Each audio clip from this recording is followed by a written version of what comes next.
Merci de nous rejoindre dans cette émission Les Grandes Gueules sur Radio Espace. Vous nous regardez également aussi à la télévision. Merci de votre fidélité, mesdames et messieurs. Ensemble jusqu'au port de midi, vous aider à mieux comprendre l'actualité. C'est le but qu'on s'est fixé évidemment à travers cette émission. Merci à vous tous qui nous suivez également aussi sur les réseaux. Vous êtes sur Facebook, vous êtes sur X, vous êtes également aussi sur Telegram, j'ai envie de dire. Et puis ceci dit, plusieurs moyens s'offrent à vous pour interagir sur nos sujets. Là, vous scannez le code QR qui s'installe juste en bas et là vous avez la possibilité de regarder évidemment notre chaîne HD et puis pourquoi pas interagir sur nos sujets. Vous le savez très bien, la confiance ne se décrète pas, elle se mérite. Et puis que dire de plus, vous auditeurs. Allez, à la une, on s'intéresse à l'actualité. La Guinée est frappée donc par une série d'incendies, un dépôt d'hydrocarbures, un entrepôt donc stratégique, un marché et maintenant un siège ministériel. Les installations publiques sont comme ciblées par des feux qui entraînent donc de nombreuses pertes humaines et matérielles. On essaie de comprendre ce matin des incendies qui ont en commun d'être particulièrement ravageurs et il en va de même de ménages et des installations privées qui ont enregistré de nombreux dégâts ces derniers mois. Nous essayons de comprendre ce matin, mesdames et messieurs, avec monsieur Madjouba, il est expert sécurité incendie. Il sera avec nous ce matin dans cette émission. Mesdames et messieurs, les grandes gueules jusqu'au port de midi avec vous, Jacques Lewa Leno. Mon cher Jacques, bonjour. Bonjour Lamine, bonjour à tous. Mohamed Ali Kondé, bonjour. Bonjour boss, bonjour à tous qui nous écoutent ce matin. Bien. Il y a un autre prisonnier qui est décédé du côté de Koya. Mais il était dans le transport, il partait puisqu'ils ont décidé encore une fois de les dispatcher. Ramener certains à Bokeh, d'autres dans d'autres préfectures. En cours de route, il y a un 4e prisonnier donc qui est décédé. On demande juste à ce que des enquêtes soient diligentées parce que ces prisonniers, malgré ceux qui vivent encore, malgré qu'ils vivent encore, ne sont pas en bonne santé. Et justement, il faut, je pense, faire venir des médecins pour savoir ce qu'ils ont réellement. Est-ce qu'ils peuvent encore tenir au sein d'une prison? Je pense qu'il faut mettre surtout de la lumière aussi sur tout ce qui se passe du côté du Koya avec ces prisonniers. L'autre jour, terminer là-dessus, et vous parliez de la gendarmerie, je ne les dédouane plus. Je les dédouane plus. Je pense que le haut commandement doit prendre la parole et le haut commandement doit prendre la parole et dire sa part de vérité dans cette affaire. Parce qu'en réalité, ce que j'ai compris finalement, c'est que pendant la procédure, la gendarmerie, donc l'OPJ, met les prévenus à la disposition du juge d'instruction. Et après, c'est par faute de prison que les juges décident de les confier à la gendarmerie et en pleine connaissance de ses responsabilités. Si la gendarmerie a accepté de les maintenir dans ses locaux, donc la gendarmerie est pleinement responsable au même titre que la police également, parce que un détenu est décédé aussi à la police. Donc la police et la gendarmerie, ils doivent tous donner des explications dans cette affaire des prisonniers de Koya. Voilà, au moins c'est dit. C'est du Mohamed Ali. Allez, bonjour mon cher Daouda Mohamed. Bonjour Lamine, bonjour à tous. On dirait tu es rentré dans une sorte de collection cette semaine encore. Exact. Et des blazers avec des dessous qui parlent. Des dessous. Il est terrible ce garçon-là. Donc t'as vu mes dessous. C'est pas possible. Extraordinaire. Ça c'est la meilleure. Ça c'est la meilleure. Voilà. Bonjour Lamine. Bonjour à tous. C'est ça. Il n'a pas terminé, mais il a coupé. Non, j'ai pas coupé, mais non. Dessous de veste. Je parle de blazer et puis voilà. Ça s'arrête là, mon cher ami. Allez, nous partons à Kaloum. Il faut le rappeler. Hier encore, la pluie. Évidemment, et de ce côté, j'apprends les sinistrés de Kaloum en colère. J'ai vu ça dans votre journal.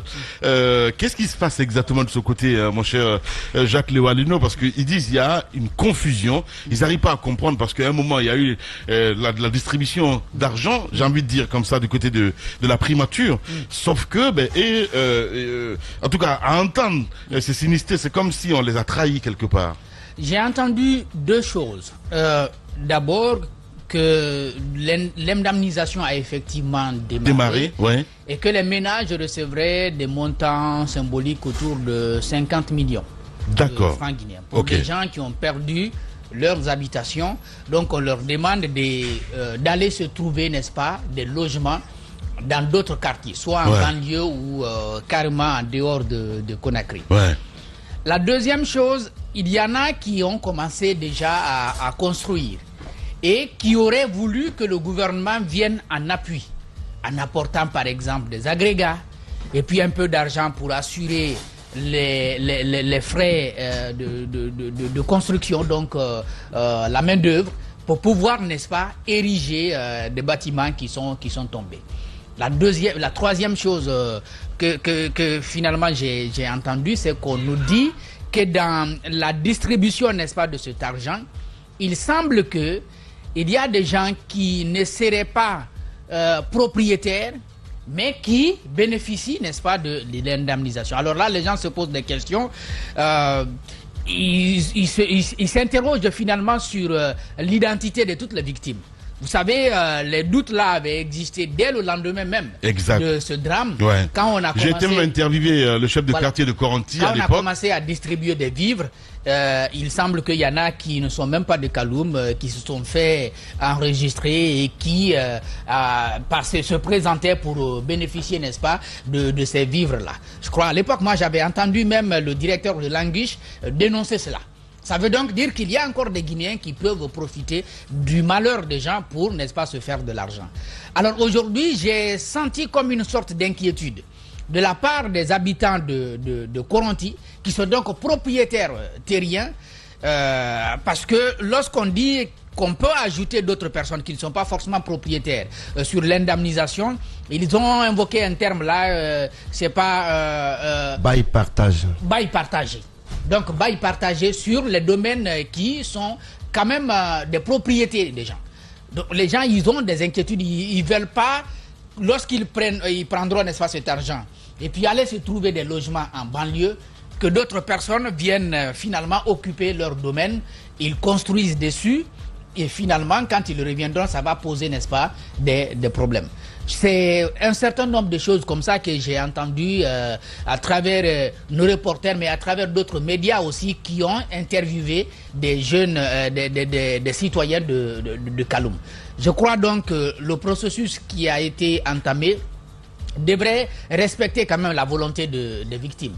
C'est ça. Vous ne pouvez pas aider les gens sans respecter leur volonté. Mais justement, il y en a qui en même temps, qu'il y a de la transparence dans ce qui est en train de se passer de ce côté-là. Parce que quand j'apprends que il y a certains qui ont reçu 1 million, 2 millions 500 et que cette somme-là, c'est pour le transport, gros point d'interrogation. Et à la télévision nationale, on essaie de déformer à dire on est en train de les indemniser. Donc ça part dans tous les sens. Voilà. En fait. C'est qu'il n'y a pas de transparence. Il n'y a pas de transparence autour. Et puis derrière, il y a quand même que les gens ne veulent pas quitter.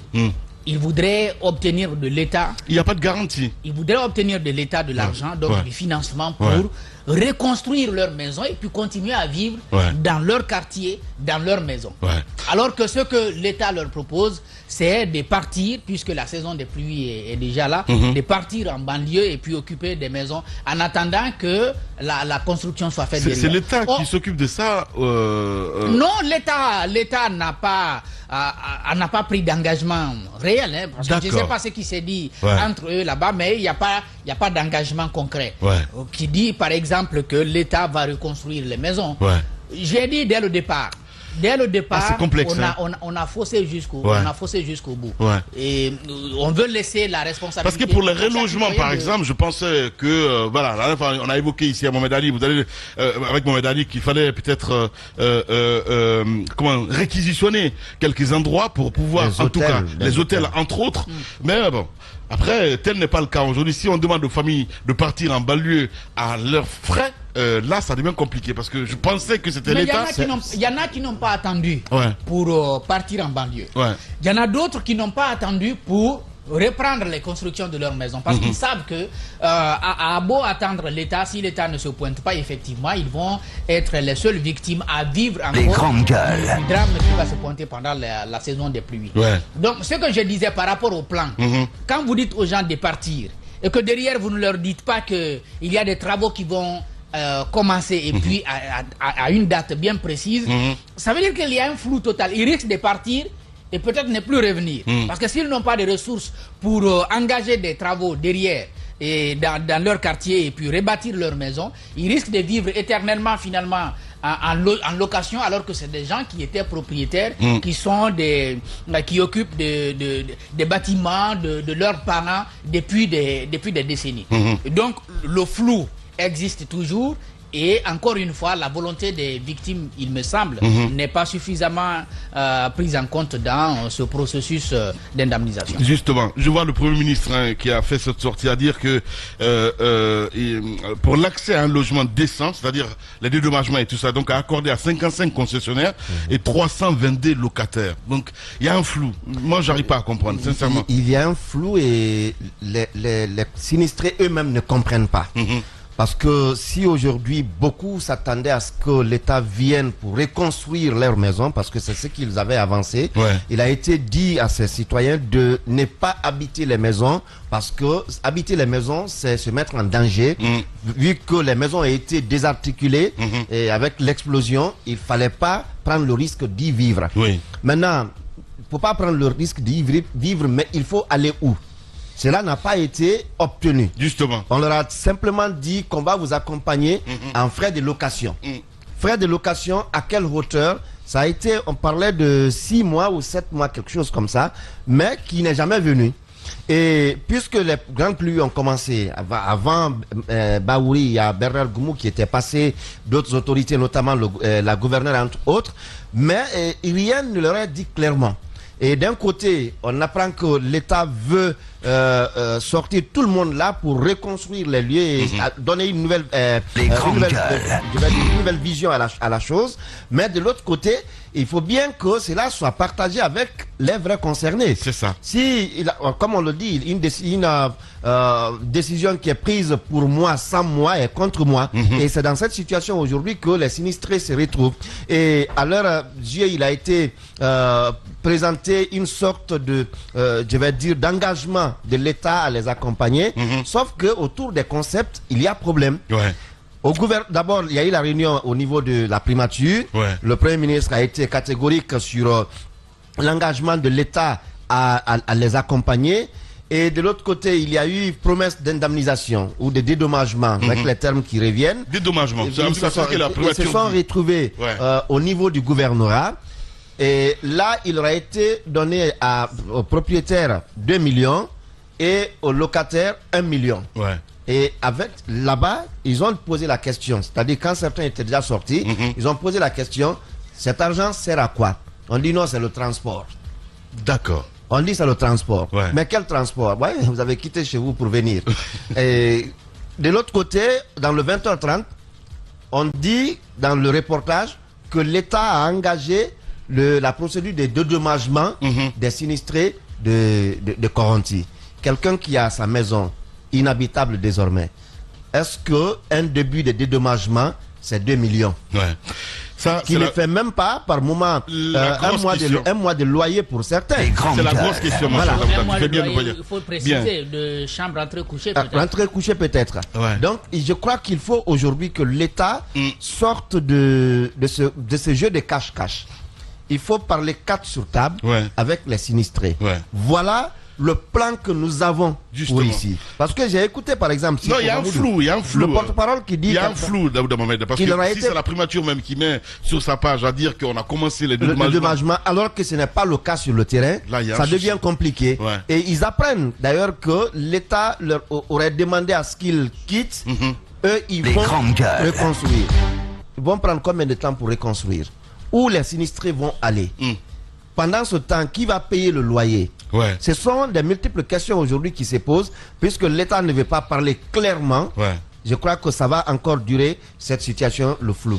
Justement. Allez, mon cher Mohamed, ça vous inspire quoi tout ça? Parce que ces habitants, la pluie est là, mon cher ami. Voilà. Et ils sont sans défense, j'ai envie de dire. Depuis le début, on l'a dit, le flou a été entretenu sciemment. Parce qu'il y en a qui trouvent leur compte. Vous savez, la transparence ne profite pas à certains.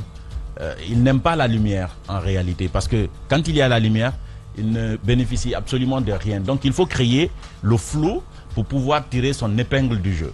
Parce que quand c'est flou, on ne cherche pas trop longtemps à comprendre ce qui se passe. On s'en débarrasse le plus rapidement possible. Lamine, quand ce drame a eu lieu, on l'a tous dit. aujourd'hui, la première question à poser, ou le premier problème à évoquer, c'est de savoir qui gère les sinistrés. Est-ce la primature?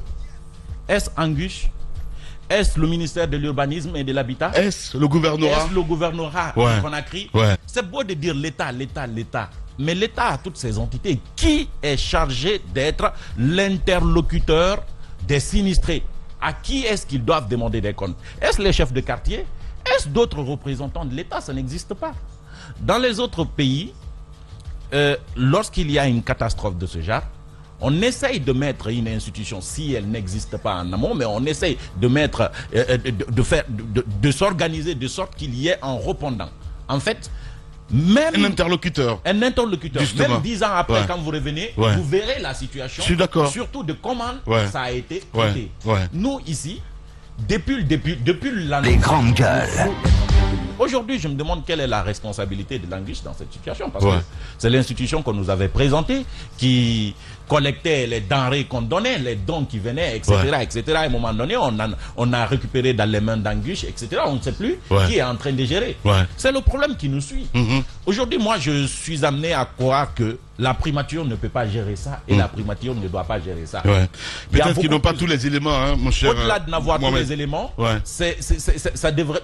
Enfin, il y a d'autres préoccupations qui pourraient faire objet justement de traitement par la primature que ce qui se passe du côté de Kaloum. C'est sinistré, on sait ce qui s'est passé. On connaît les concernés. Il faut mettre un interlocuteur face à eux et qu'ils discutent des solutions et qu'on propose ces solutions afin que les sinistrés ils acceptent afin de sortir de cette situation. Mais non, on ne le veut pas. C'est-à-dire qu'on veut que ça dure sur les années. Parce que vous voyez, tout le monde essaye de trouver un peu. C'est un contrat qui arrive, il y en a qui... Vivre sur le malheur des gens, sincèrement. C'est comme ça, ça se passe en Guinée. Hein. C'est ça. C'est pourquoi la Guinée est douce. Les grandes gueules. Vous voyez un malheur quelque part, vous avez une idée ingénieuse de comment vous enrichir rapidement, et puis vous partez. Aujourd'hui, je suis sûr qu'il y en a même qui vont aller jusqu'à proposer à ces sinistrés-là de quitter les lieux, ils vont les reconstruire, après ils vont mettre en bail, parce que c'est Kaloum quand même. Mais bien sûr. Le loyer là-bas, c'est pas 2 millions. Hein. C'est ce qu'ils vont mettre là-bas, c'est 5 millions. En soi, c'est pas une mauvaise chose si on peut reconstruire. Évidemment, après, partager un petit peu, je vais dire, le loyer avec les propriétaires terriens, en soi, c'est pas une mauvaise idée. Non, c'est pas une mauvaise idée. Mais toujours est-il qu'il faudrait en discuter avec les propriétaires là. Aujourd'hui, ce qui se passe, c'est une spoliation en fait. On est en train de tromper ceux qui ont subi cette catastrophe en réalité du côté de Kaloum. Parce que c'est ça la vérité. En fait, vous subissez un malheur et sur votre malheur, on veut profiter pour s'enrichir. Je trouve que c'est malsain. Ce n'est même pas acceptable. Aujourd'hui, il faut réorganiser les choses. Il faut reprendre les choses en main. Je pense que la primature doit se débarrasser du dossier, mettre un interlocuteur, fut-il le gouverneur de Conakry, fut-il le ministère de l'Urbanisme puisqu'il s'agit de reconstruction, ou même Angus qui est chargé de ces genres de catastrophes quand ça arrive dans déjà ou même Angus les responsabiliser, discuter et redémarrer afin qu'on trouve une solution idoine. Ils savent exactement comment faire, mais ils ne veulent pas le faire parce que chaque nouveau arrivant sur le dossier effectivement veut profiter. Et ça va durer encore des mois et même des années. Parce que chaque année, il va falloir proposer un nouveau montant qui va être redistribué entre les plus forts dans le dossier. C'est ce que je pense. Voilà, parce que ce qui se dit, c'est-à-dire qu'ils ont accepté, mon cher Tamba, bonjour et bienvenue. Voilà, accepter un bail, comment ils ont dit ça, bail partagé. Bail partagé, voilà, c'est bien cela. Et les victimes ce matin, ils sont tout rouges, mon cher ami. Moi, je l'ai dit, bonjour à tous. Moi, je l'ai dit il y a quelques jours. En fait, les habitants de Kaloum doivent se prendre en main. Je ne vois pas d'autre alternative. Les habitants de Kaloum doivent se prendre en main. C'est la seule issue que je constate. L'État ne courra pas particulièrement après eux. Vous savez quand même qu'il y a un ministre qui a eu une position stratégique au sein du gouvernement, Goumou, et qui continue d'avoir une position stratégique auprès de l'État, qui s'est retrouvé dans cette situation où de l'argent destiné à des migrants, donc à des indigents, des gens qui en ont besoin. La mine, plutôt que de distribuer 13 millions à chacun tel que c'était prévu, se retrouve à leur donner 1 million, 2 millions. Tout le Avec reste, beaucoup d'agilité, tout le reste, ça se met dans les poches. Incroyable. Et aujourd'hui, il est là, il est toujours là. Il est toujours ministre. Certainement, ben oui, il va certainement être impliqué dans la gestion de ce sinistre-là. Il faut que les habitants de Kaloum prennent leur destin en main. C'est ta maison qui s'est écroulée pour certaines, d'autres, il y a eu des fissurations. Il faut réfléchir à un plan pour rétablir ça, pour restaurer et avancer. Pour ce qui est de l'assistance au loyer dont on parle, pour ce qui est éventuellement d'un bail partagé sur ces domaines, la mine, ils se feront... Il y a le mot, mais il n'est pas bon. Je ne vais pas l'utiliser. C'est mieux. Mais ils se feront avoir. Ça, c'est vaille que vaille. Qu'ils fassent les sacrifices qu'ils veulent. Il y aura des ristournes. Et s'ils ne sont pas prêts à concéder cela, ils n'accéderont pas à cela. Ils n'accéderont pas à cela.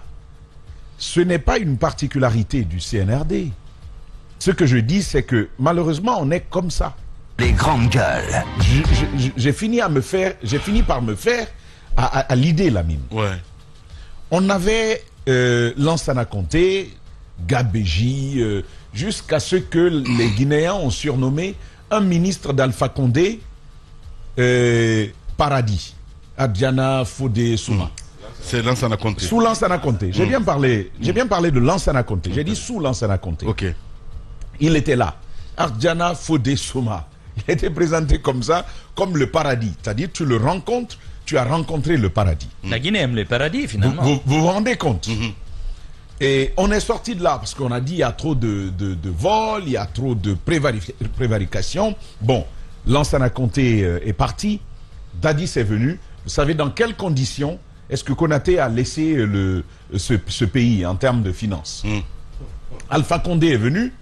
La mine, c'est la même ritournelle, c'est la même histoire. Si tu veux, c'est le même refrain, c'est le même cœur.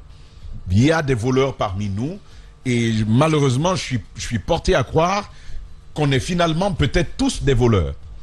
Parce que ceux qui viennent et qui prêchent un beau discours, la seconde d'après redeviennent de plus grands voleurs que ceux contre lesquels ils se sont levés. Ce sont les mêmes pratiques d'hier qui existent encore aujourd'hui. J'ai rencontré un jeune entrepreneur qui a quitté son monde étranger et qui a dit il faut que je concours au développement de la Guinée. Il était aux États-Unis. Là-bas, on lui a dit que quand tu réussis, you may give back to the society. Donc, il a dit je vais revenir give back à la Guinée.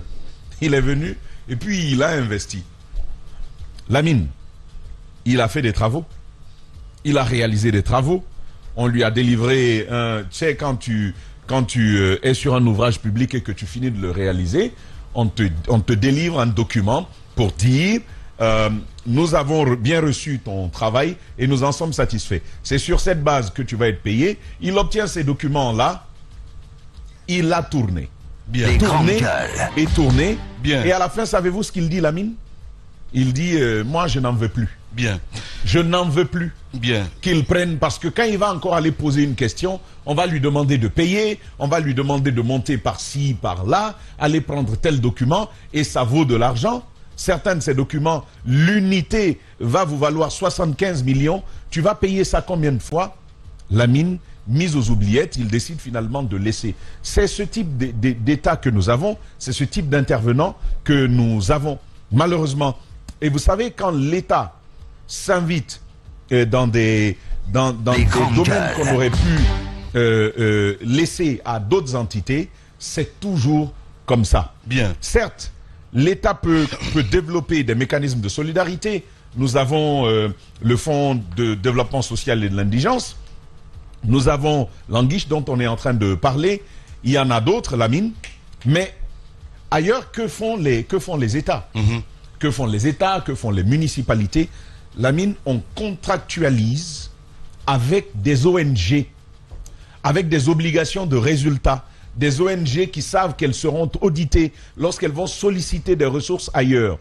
Je vais vous donner un exemple tout bête. Pour que les États-Unis vous accordent des fonds, je ne parle pas uniquement de l'ambassade, je ne parle pas uniquement de l'État, je vous parle d'organisations internationales américaines. Pour qu'elles vous accordent des fonds, elles vont exiger des audits sérieux. Et c'est sur cette base qu'on va dire, bon, lui, on peut collaborer avec lui. Une ONG qui a vocation à avoir plus d'impact et faire plus de résultats auprès de la communauté, c'est qu'elle ne peut pas jouer avec l'argent qu'on lui confie. Elle sait qu'elle ne peut pas s'enrichir avec l'argent qu'on lui confie. Et bien naturellement, les Guinéens, on est très forts quant à constituer des preuves sordides. On est très fort dedans. Mais la réalité, c'est que l'État doit apprendre davantage à se débarrasser d'un certain nombre de segments pour relever son niveau d'efficacité, mais pour relever son niveau de transparence aussi dans la gestion des ressources publiques. Kaloum, Yako, j'ai simplement envie de leur dire et les inviter à nouveau à se prendre en main. Se prendre en main suppose... Et c'est bien dommage, se prendre en main... un État quand même, soit quoi qu'on dise. Lamine, ce qui est arrivé là-bas, voilà. Qui sait ce qui s'est passé dans l'opinion publique, y compris parmi les journalistes? Qui sait ce qui s'est véritablement passé? On a annoncé des enquêtes. Où est le résultat de ces enquêtes alors qu'on aurait dû le savoir pour une bonne raison?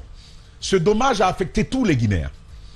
Tous les Guinéens auraient dû savoir ce qui s'est passé à Kaloum. Dans la mesure du possible. Je suis bien partisan de ceux qui pensent qu'on ne dit pas tout à l'opinion, mais l'opinion a besoin d'un minimum. Un minimum suffit. Le droit de savoir. Ce minimum suffit. Mais on ne sait rien de tout ça. Première chose. Qui sait à date quel est le volume de biens, de ressources, d'argent qui ont été mobilisés au total? Ce type de situation, il faut le gérer avec une grande transparence. Normalement, chaque mois, Languiche aurait dû avoir un point de presse pour dire aux Guinéens, voici ce qu'on a eu, l'état des lieux, voici les groupes qu'on a aidés, et disponibilité des documents pour ceux qui veulent vérifier. On disponibilise ces documents pour aller vérifier. Quand on dit que Zachary a eu, il faut que il y ait la preuve que j'ai eu et que moi-même je puisse dire ah oui j'ai eu, ah non je n'ai pas eu. Lamine, il faut cette transparence. Mais depuis combien de temps que ça a explosé? Depuis le 18 décembre. On aurait besoin de ces points de presse périodiques pour dire aux Guinéens voici ce qu'on a eu, voici ce qu'on en a fait. Deuxième élément important, qui a évalué les besoins là-bas concrètement pour le dire aux Guinéens voici les besoins en termes de reconstruction, de restauration de la bâtisse? On n'en sait rien. Sur quelle base l'État va aider les gens?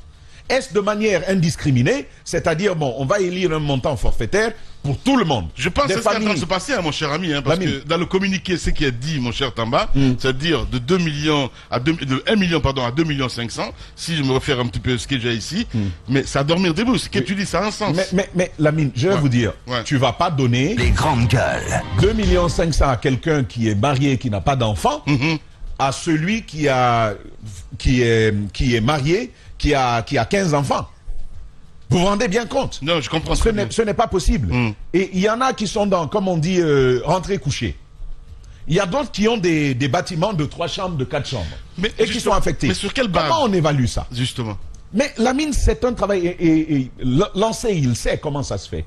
Puisqu'il a travaillé avec les ONG, il sait comment ça se fait. Ce travail d'identification des besoins, Lamine, toutes les missions en matière d'accompagnement humanitaire, avant qu'elles ne s'invitent, avant même qu'elles ne proposent une solution, font ce qu'on appelle une évaluation ex ante. C'est une évaluation initiale des besoins. Pour établir le nombre des gens qui sont là, leurs besoins en termes d'eau. Parce qu'il y a des calculs simples aujourd'hui pour dire, par jour, un individu a besoin de tel volume d'eau pour pouvoir survivre. Mais Lamine, on évalue l'eau, on évalue le nombre, le besoin en aliments. On évalue le besoin en salubrité, le besoin en habitat, le besoin en santé. C'est une évaluation complète que l'on fait avant de dire voici la solution que l'on va envoyer. Lancé sait comment ça fonctionne. Le ministre Mori, puisque c'est lui qui était là, il sait comment ça fonctionne. On ne peut pas avoir tenu une ONG sans savoir que c'est le point de départ. En fait, Lamine, en un mois maximum, on aurait dû savoir quels sont les besoins et quelles sont les solutions à proposer à ces gens. Bien. Mais il n'y a pas eu ce travail-là. On est allé, bon, c'est nous l'État, c'est nous l'agence, c'est nous qui allons gérer. On a même frustré On a même froissé ceux qui avaient pris une initiative au début, ces volontaires qui venaient à la mosquée Faisal et qui aidaient tous les Guinéens qui avaient été victimes de cela. Ils ont été frustrés. Lamine, ce qui est malheureux, c'est qu'on sait comment faire, mais on sait qu'en le faisant de cette façon-là, on sera plus suivi. On sera suivi à la trace, on sera mieux contrôlé. Ouais. Voici tout le problème que nous avons. Sinon, ce n'est pas compliqué. Eux, ils savent comment le faire. Des Guinéens ont étudié cette science-là. Ils savent comment la mettre en œuvre. Malheureusement, faire bien suppose qu'on sera aussi bien contrôlé. Et donc, mélangeons tout au départ. Ouais. Quand le contrôleur va venir, lui-même, il va être tellement mélangé que sa préoccupation sera d'abord de se retrouver dans ce mélange-là avant de revenir nous contrôler. Ouais. Et encore une fois, Kaloum, Yako, prenez-vous en main. Bien, on a bien compris. Prenez-vous en main Tamba, allez, parce qu'il y a des chiffres quand même, hein, mon cher Tamba, je le disais tantôt, hein, dans un communiqué, l'État, Mohamed Mara, l'État a alloué donc 2 millions à chaque concessionnaire, et 1 million à chaque locataire comme frais de déménagement. De plus, elle a accordé donc un montant de 2,5 millions à chaque locataire à une période de 7 mois et 24 mois pour les concessionnaires. 2 millions pour les concessionnaires et 1 million pour les locataires. Prenons d'abord même le locataire. Ouais. 2 millions par mois. Pour avoir quel type de maison? Pour des gens qui ont vécu au cœur de la capitale de Conakry et qui vont être donc éloignés de leur centre d'intérêt. C'est là qu'ils ont leur vie, c'est là qu'ils ont probablement leurs activités économiques et tout. 2 millions pour un concessionnaire. Et généralement, les concessionnaires dans ces quartiers-là savent faire beaucoup d'enfants. Parce que généralement, ce sont des polygames pas de ton niveau, hein, crois-moi, c'est des polygames d'un autre niveau. Tu vois, merci, balle perdue en direct. Eh ben voilà, c'est du Mara. Les grandes gueules. Moi, je n'ai rien contre la polygamie, hein. Voilà. Madame t'écoute, hein. Oui, je n'ai rien contre la polygamie. Avançons, Mohamed. Madame m'écoute. Allez, avançons, Mohamed. Avançons. Seulement, je ne serai pas polygame. Donc, ne t'inquiète pas pour moi. Tu sais mes raisons. Donc, ces endroits-là, on vous dit qu'on va arracher des personnes à leur foyer et qu'on va aller les reloger à hauteur de 2 millions par mois. 2 millions là, dites-moi honnêtement, c'est pour avoir combien de pièces? Honnêtement, c'est pour avoir combien de pièces? À la limite, nous l'avions proposé ici à l'État. Si vous vouliez plus de transparence, il appartenait à l'État. Vous savez, des immeubles vides, ça foisonne à Conakry. L'État pouvait réquisitionner. Et quand je dis la réquisitionner, ça veut dire que même le prix, le loyer qui est payé au proprio n'est pas le loyer que le proprio lui-même souhaite. Ouais. Parce que là, c'est pour cause d'intérêt général. L'État aurait pu réquisitionner, lui-même a des immeubles. Et puis, il aurait pu aussi réquisitionner un certain nombre d'immeubles pour recaser ces personnes-là avant la saison des pluies. Malheureusement, ce n'est pas le cas. Ce n'est pas le cas. Les grandes gueules. Je vous l'ai dit ici, dès le départ. Moi, je n'ai pas du tout cru toute votre histoire là. Dès que je suis revenu, je vous ai dit, hey, si les gens de Kaloum veulent voir clair, organisez-vous en association, intentez un procès. Parce que on ne verra rien dans cette histoire. Le procureur qui avait annoncé des enquêtes, qu'est-ce qu'il est devenu, le procureur général? Je vous rappelle qu'on l'a aussitôt dégommé. Yamoussa, hein? Yamoussa. Ouais. On l'a aussitôt dégommé, il n'a pas eu le temps de fouiller. Qu'est-ce qu'il avait commencé à découvrir? Pourquoi est-ce que les populations de Kaloum,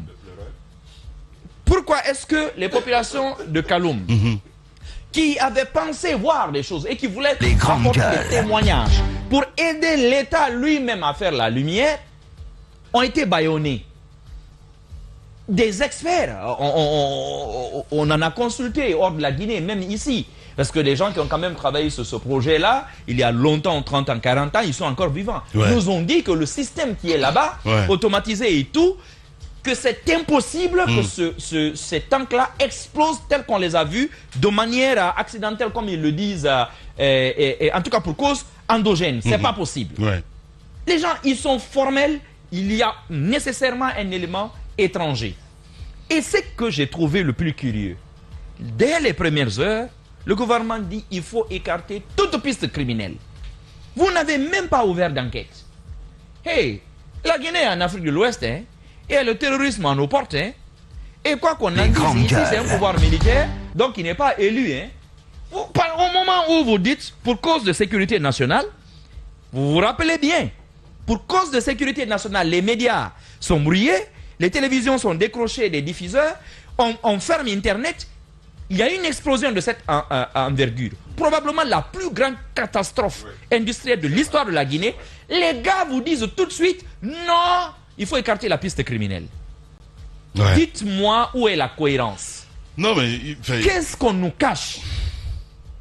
Qu'est-ce qu'on nous cache? Et à partir de ce moment, j'ai été clair, j'ai dit, ça là, ils ne feront pas de lumière. Les langues se déliront peut-être dans 10 ans, mais ce n'est pas maintenant.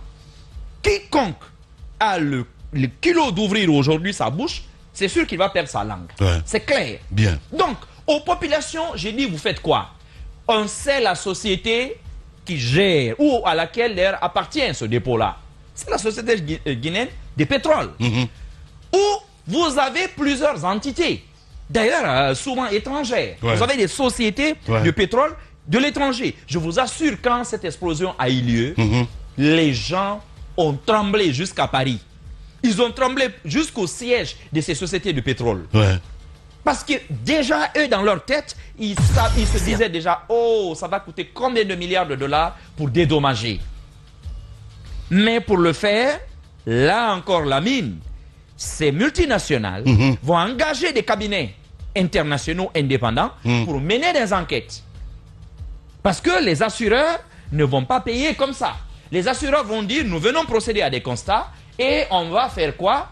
On va faire la lumière. Ce qui est curieux encore de la part de l'État. Ok, écarter la piste criminelle. La seule piste qui peut donc être là, c'est la piste quoi? Accidentelle. Dans ce cas-là. Si la piste est accidentelle, il faudrait mener les investigations où? Au sein de la Société Générale de Pétrole. Donc où tu as Total, tu as Vivo Énergie, ainsi de suite. Regarde à ce niveau-là. Il y a une catastrophe, par exemple, environnementale. Il y a une catastrophe matérielle et logistique. Il y a une catastrophe en termes de vies humaines. Attends, Lamine. L'État, normalement, récemment à Bel Air, l'État a frappé Bel Air parce qu'une barge de Bel Air a fait naufrage. La bauxite s'est renversée dans la mer, causant des dégâts environnementaux. Parce que là se multiplient les poissons et beaucoup de crustacés et beaucoup d'espèces. Mais là, ce qu'on a vu là, on a tous vu les nuages toxiques au-dessus de la capitale guinéenne. On a vu des bulletins venant d'organisations internationales crédibles comme les Nations Unies. On a vu ces bulletins. Conakry était en danger.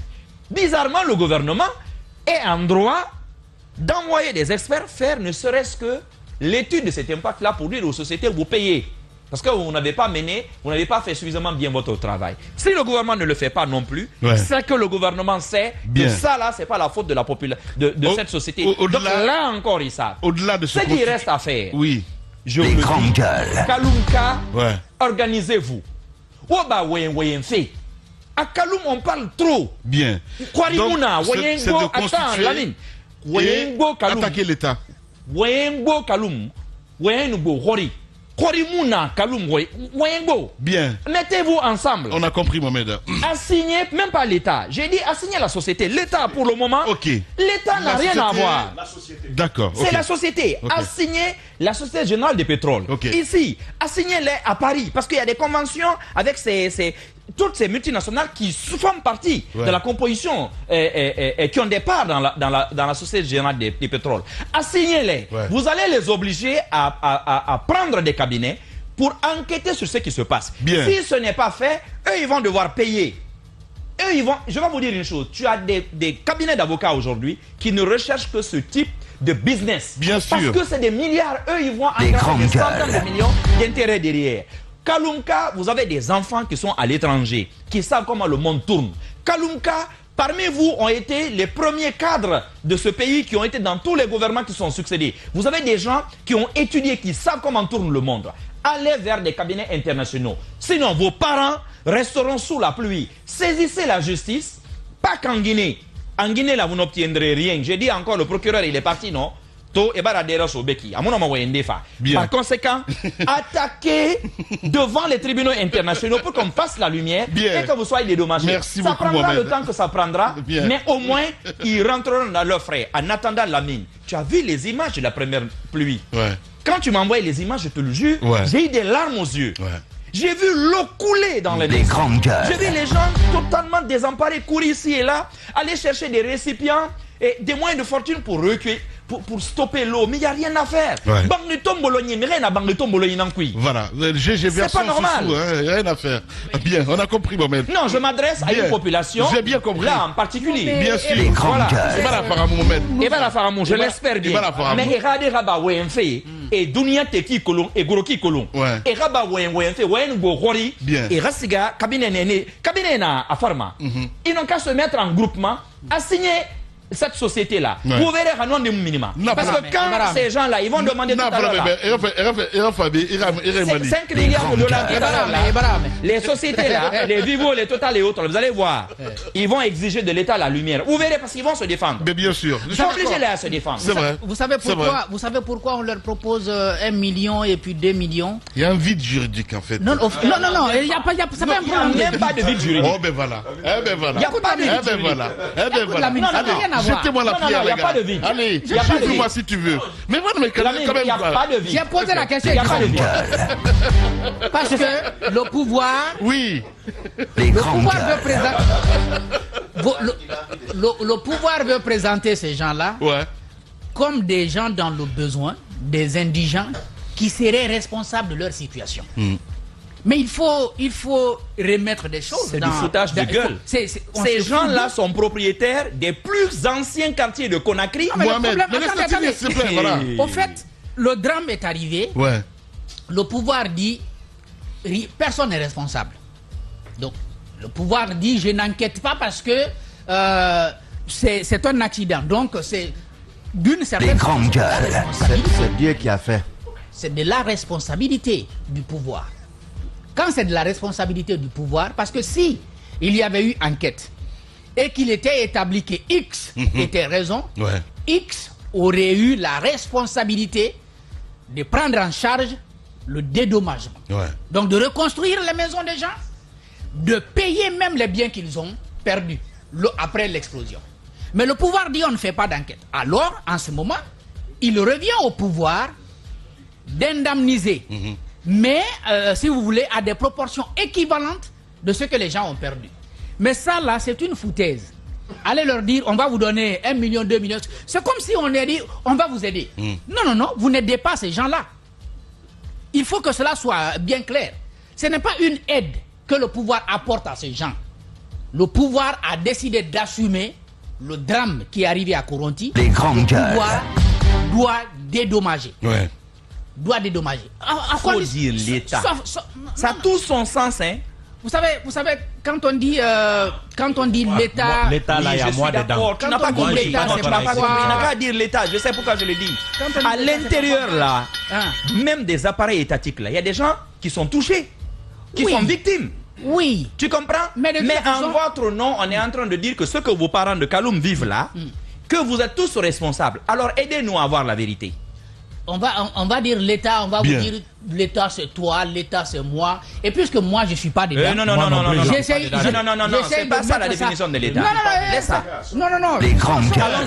Le pouvoir. Allez-y, Jacques, pour le pouvoir. Je dis donc, il est de la responsabilité du pouvoir de payer, ne pas présenter des gens là comme des nécessiteux qu'on est en train d'aider à avoir un logement, à avoir une maison qui a été détruite. Il y a eu une catastrophe. Les gens là étaient dans leur maison, malgré quelle que soit la qualité de la maison, mais ils étaient dedans. Ils ont vécu dedans depuis des pas un tremblement de terre, ni un volcan qui a créé ça. Donc c'est pas une catastrophe naturelle. Voilà. Si c'est un accident, il y a toujours quelqu'un qui est à l'origine d'un accident.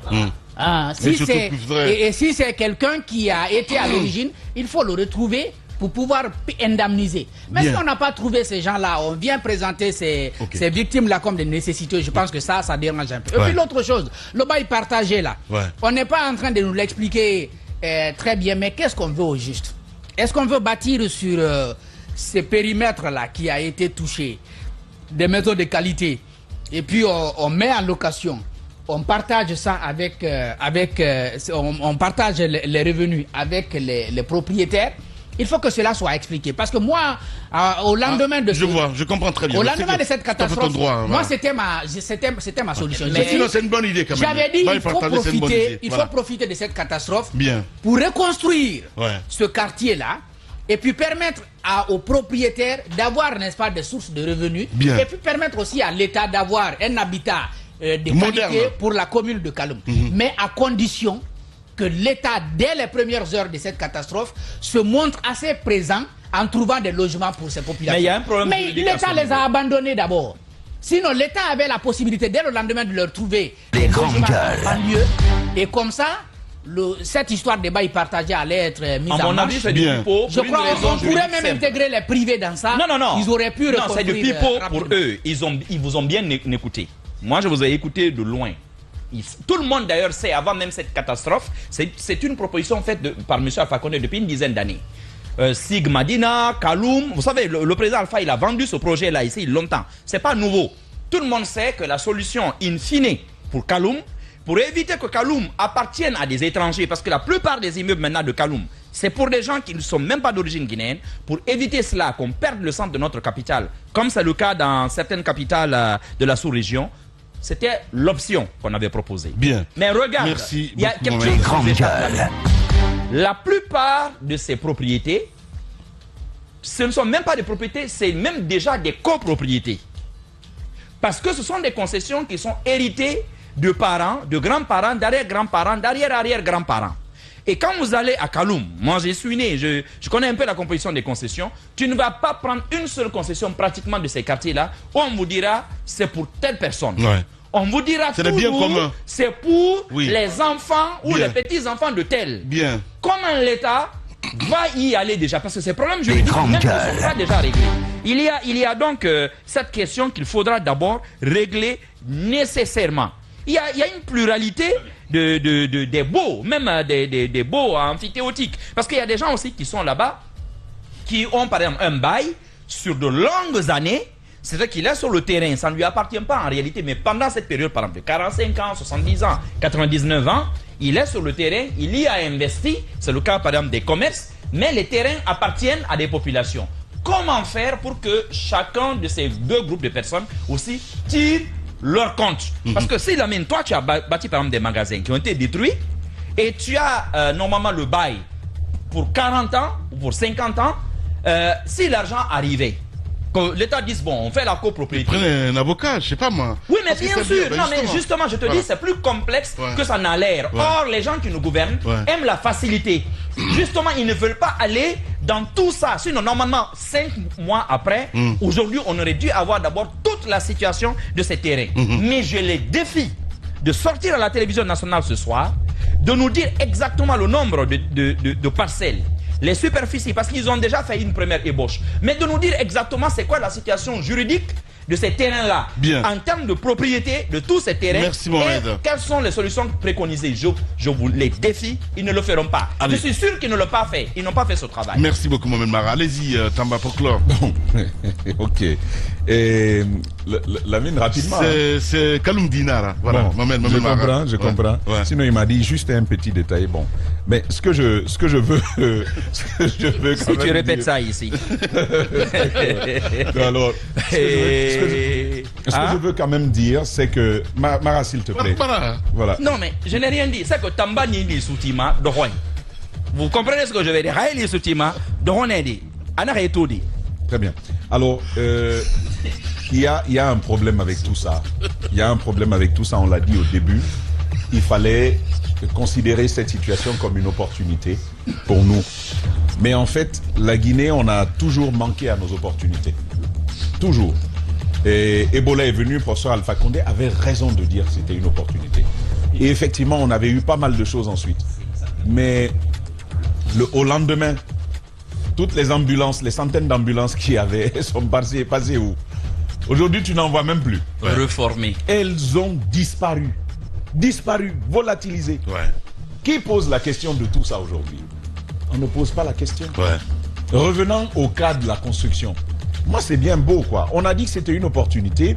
On pouvait en profiter pour faire de Kaloum, enfin, une vraie capitale. Mais on va construire avec quoi? Le peu qui tombe, il y a des bouches qui sont déjà ouvertes. L'argent n'arrive pas. Avant que ça arrive, on happe. Et ça disparaît. Des gloutons qu'on a mis là-bas. Comme des Bien. La mine, ce qui nous arrive, on le dit parfois, mais ça fait peur. Ça fait peur en réalité. Que l'État se retrouve avec des difficultés de trésorerie. Que les fonctionnaires attendent au-delà des délais pour lesquels ils doivent être payés, ils ne sont pas payés. On se retrouve dans cette situation. Et pendant ce temps, ceux qui gouvernent deviennent jour après jour un peu plus riches. Un peu plus riches. Et pire, certains ne se cachent même plus. Comment on appelle ça? Ils s'exposent avec ça de façon totalement exacerbée. On la présente comme ça et c'est du mépris. Pendant ce temps, ces habitants-là sont là. C'est bien beau de dire on va reconstruire, profiter pour reconstruire. Mais avec quel argent? Bien. Avec quel argent? Merci. Voici une situation. Beaucoup, et je termine avec ça, Lamine.